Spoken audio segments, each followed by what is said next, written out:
ഞാൻ ഉത്തരം പറഞ്ഞു, ഇവിടെ ഇപ്പൊ ആരെ മുന്നിൽ എന്താവാനാണ്? നമ്മളൊക്കെ മരിച്ചു കഴിഞ്ഞാൽ എല്ലാവരും പേരും ഇപ്പൊക്കെ പേര് ABCD പണ്ഡിറ്റ് എന്നൊക്കെ ഉള്ളൂ. മരിച്ചു കഴിഞ്ഞാൽ നമ്മളൊക്കെ പേര് ശവോ ഡെഡ് ബോഡി തന്നെയല്ലേ. ഇപ്പൊ വലിയ വ്യത്യാസമൊന്നുമില്ല. ആ മരിച്ച ആ ലാസ്റ്റ് മൊമെന്റ് വരെയുള്ള ഒരു കളിയേ ഉള്ളൂ. അതൊന്നും വലിയ കഥയൊന്നുമില്ല. പക്ഷെ ആളുകളുമായൊരു ഇൻട്രസ്റ്റ് വരുമ്പോഴാണ് നമുക്കൊരു ഹരം ആ ഏരിയയെ കുറിച്ചും നിങ്ങൾക്ക് എന്നെ കുറിച്ചും പഠിക്കാനുള്ള ഒരു അവസരം. ആരെങ്കിലും എഴുത്തന്നാൽ മതിട്ടോ.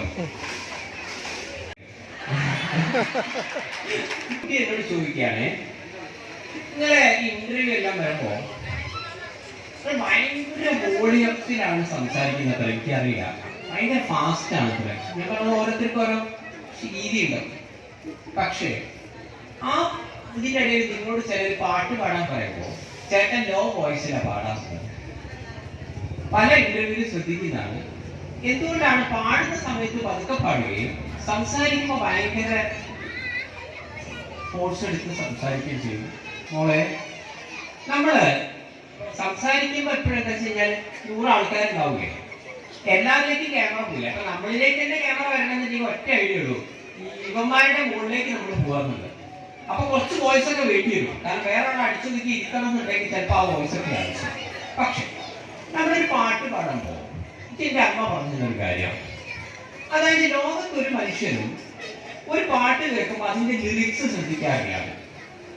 നമ്മൾ അതിന്റെ ട്യൂണാണ് അത്ര ശ്രദ്ധിക്കുന്നത്.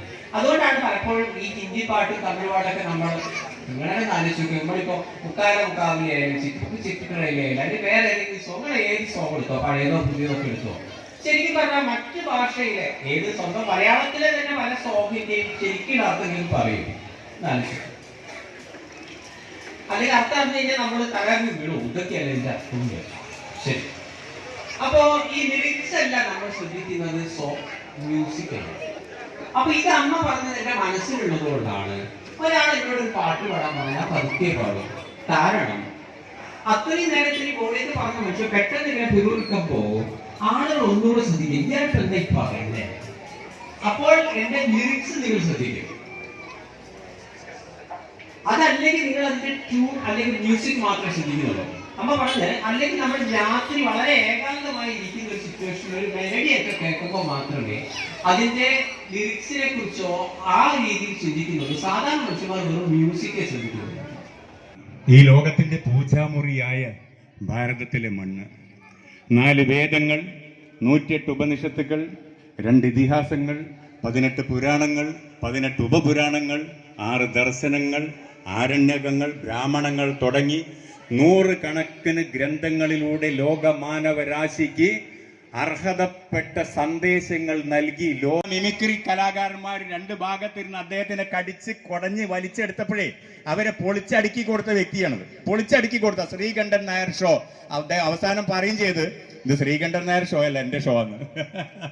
അതെ, മാർക്കറ്റ് ചെയ്യാൻ ഭയങ്കര കഴിവാണ്. പിന്നെ അത് മാത്രല്ല കേട്ടോ, അദ്ദേഹത്തിൻ്റെ ഉള്ളിൽ മനുഷ്യനുണ്ട്. അദ്ദേഹം തികഞ്ഞ മാനവ സേവ, മാധവ സേവ. അദ്ദേഹം ചെയ്യുന്ന ചാരിറ്റി ഒക്കെ നിങ്ങൾക്ക് അറിയോ? എത്രയോ കാലങ്ങൾക്ക് മുമ്പ് അട്ടപ്പാടിയിൽ ആദിവാസികൾക്ക് വേണ്ടി പോലും പ്രവർത്തിക്കുന്ന വ്യക്തിയാണ് ശ്രീമാൻ സന്തോഷ് പണ്ഡിറ്റ് അവർകൾ. അദ്ദേഹം ഇന്നത്തെ പരിപാടി ഉദ്ഘാടനം ചെയ്യുന്ന അദ്ദേഹമാണ്.